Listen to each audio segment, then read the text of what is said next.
శ్రీరామం శ్రీరామం.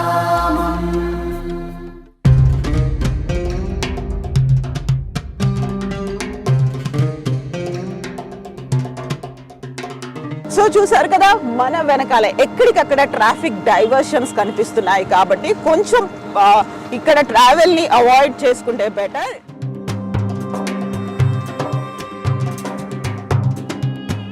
ఎస్, ప్రస్తుతం మనం ఉన్నాము అయోధ్యాపురంలో. అయోధ్యలోని దీన్ బంధు చౌరస్తాలో ఉన్నాము.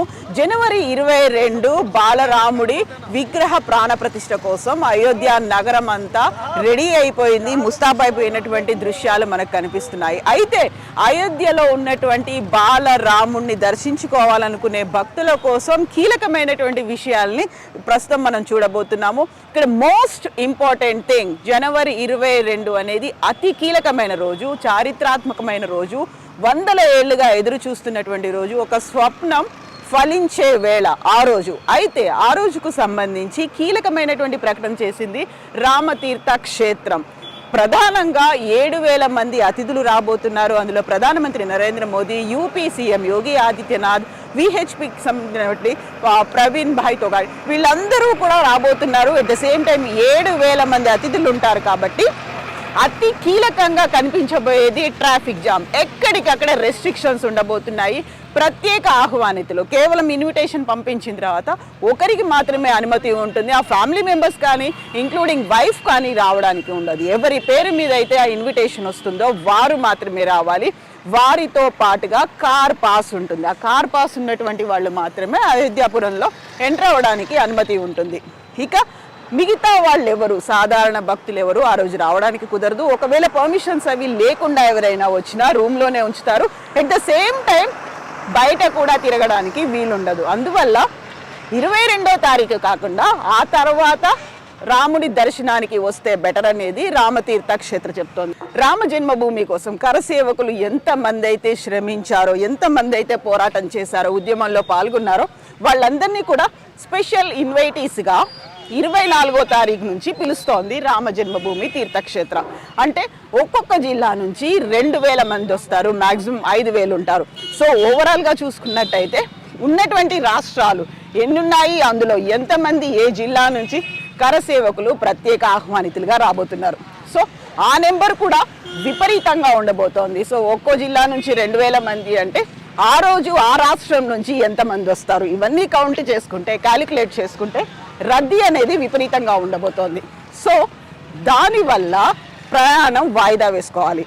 వందల ఏళ్లుగా ఎదురు చూసినటువంటి బాలరాముడి దర్శనం కోసం మరికొద్ది రోజులు వేచి చూస్తే ప్రాబ్లం ఏముంది? ఇంతకాలం ఎదురు చూసాం, మరికొంతకాలం ఎదురు చూసి కొంచెం ఫ్రీ అయిన తర్వాత, అంతా సెటిల్ అయిన తర్వాత వస్తే బెటర్ కదా అనేది రామతీర్థ క్షేత్రం చేస్తున్నటువంటి విజ్ఞప్తి. ఇప్పుడు జనవరి 22 లోపే వచ్చి రాముడిని చూద్దాము అనుకుంటే అప్పటికి రామ్లల్లా ప్రాణ ప్రతిష్ఠ అయితే జరగదు. కాకుంటే ఇక్కడ కన్స్ట్రక్షన్ వర్క్ అవుతోంది. ఆ తర్వాత హడావుడి హెవీ వర్క్ లేకుండా ఉండాలి అనుకున్నప్పటికీ కూడా అది కొంచెం కష్టతరమైన పని. ఎందుకంటే ఇక్కడ every other day CM Adityanath వస్తున్నారు. దాంతో పాటుగా ట్రాఫిక్ డైవర్షన్స్ ఉన్నాయి. అట్ ద సేమ్ టైం నాలాల క్లీనింగ్తో పాటుగా రోడ్ వైడనింగ్, కన్స్ట్రక్షన్ వర్క్ ఇవన్నీ అవుతున్నాయి. కాబట్టి ట్రాఫిక్ జామ్స్ అనేవి అతి ఎక్కువగా కనిపిస్తున్నాయి. సో ఎక్కడికక్కడ జామ్ ప్యాక్డ్గా ఉండబోతోంది అయోధ్యాపురం అంతా.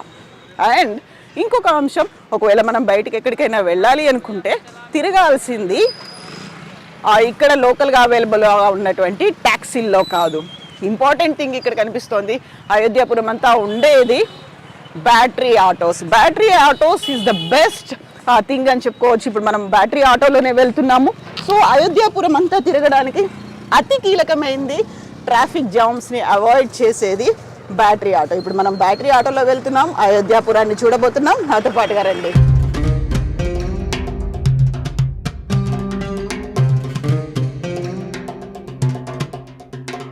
సో చూసారు కదా, మన వెనకాల ఎక్కడికక్కడ ట్రాఫిక్ డైవర్షన్స్ కనిపిస్తున్నాయి కాబట్టి కొంచెం ఇక్కడ ట్రావెల్ని అవాయిడ్ చేసుకుంటే బెటర్.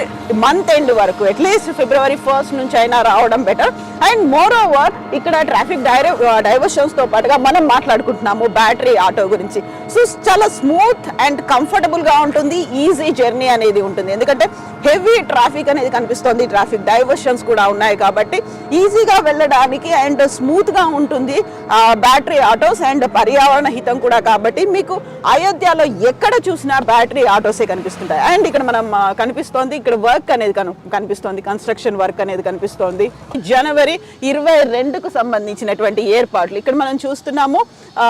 మొత్తం ఎంత అంగరంగ వైభవంగా ముస్తాబైనటువంటి అయోధ్యాపురానికి సంబంధించి చూస్తున్నాం. భయ్ ఆప్ కుచ్ బోల్ రహే थे इसके बारे में? తో ఈ అయోధ్యకి సంబంధించి ఎంట్రీ గేట్ ఇది ఎంత కలర్ఫుల్గా కనిపిస్తుందో చూడండి. ఇక్కడ నుంచి మనం అయోధ్యలోకి ఎంటర్ అవుతూ ఉంటాము.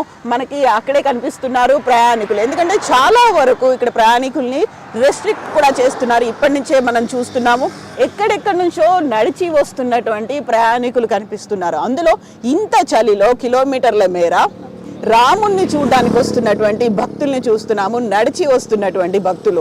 సో ఒకటి మనం చలికి తట్టుకునేలా ప్రిపేర్ అయి ఉండాలి. ఎట్ ద సేమ్ టైం ఇక్కడ ఉన్నటువంటి రద్దీ, ట్రాఫిక్ డైవర్షన్స్ ఇవన్నీ కాబట్టి నడిచి వెళ్ళాల్సినటువంటి పరిస్థితులు కూడా ఉంటాయి. కాబట్టి కొంచెం పోస్ట్పోన్ చేసుకుంటే బెటర్.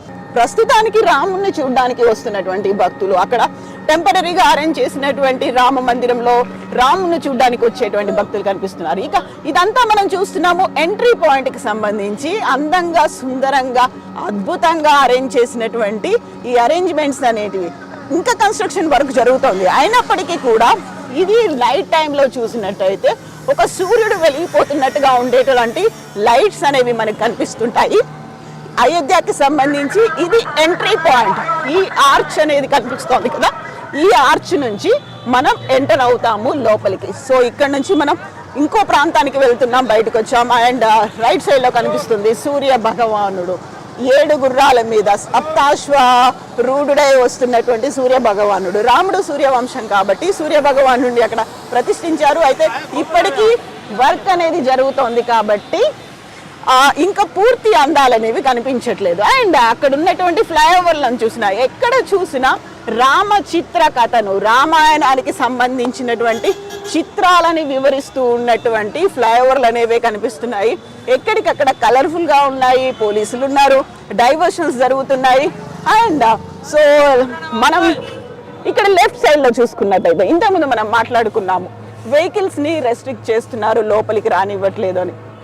ఇక్కడ మనకి కనిపిస్తున్నాయి ఎక్కడికక్కడ టూరిస్ట్ వెహికల్స్ అనేవి ఇక్కడే పార్క్ చేసుకొని కిలోమీటర్ల దూరం లోపలికి వస్తున్నారు రామ్ దర్శనాని కోసం, భగవంతుడు శ్రీరాముడు దర్శనానికి వస్తున్నటువంటి. అండ్ మనకు మెజారిటీగా కనిపిస్తున్నాయి ఇక్కడన్నీ బ్యాటరీ ఆటోలే. సో ప్లాన్ అకార్డింగ్లీ మీరు ఈసారి రాముని దర్శనం చేసుకోవడానికి. అండ్ ఇక్కడ మనకి క్లియర్గా విజువల్స్ ఉన్నాయి. సో ఎక్కడెక్కడ నుంచి వచ్చినటువంటి భక్తులు బస్సులనే ఇక్కడ పార్క్ చేస్తున్నారు, ఇక్కడ నుంచి నడిచి వెళ్తారు. So be prepared. మీరు రావాలి అనుకున్నప్పుడు ఎలా రావాలి, ఎప్పుడు రావాలి, అండ్ జర్నీ కూడా ఎలా చేయాలనేది ఈ వీడియోని మిస్ అవ్వద్దు మీరు, ఎందుకంటే ఇందులో మీకు కావాల్సినటువంటి అన్నీ ఉండబోతున్నాయి కాబట్టి. అండ్ పాస్ కూడా చేయండి, ఈ ఇన్ఫర్మేషన్ ఈ వీడియోని పాస్ చేయండి, ఎందుకంటే ప్రస్తుతం మేము ఇక్కడ ఉన్నాము. అండ్ యూ కెన్ సీ నేను ఎంత పక్కాగా పకడ్బందీగా ఇన్ని వేసుకున్నప్పుడు కూడా చలికి వణికిపోతున్నాము.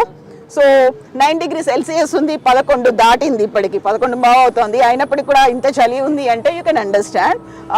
కొంచెం పోస్ట్పోన్ చేసుకుందాం. 100 ఏళ్లుగా ఎదురు చూసినటువంటి రామ్ లల్లా మనకు దర్శనం ఇవ్వబోతున్నాడు బాలరాముడి విగ్రహ రూపంలో. కాస్త వెయిట్ చేద్దాం, ఆ తర్వాత మళ్ళీ రాముడిని దర్శనం చేసుకోవడానికి వద్దాం. Thank you so much. Srirama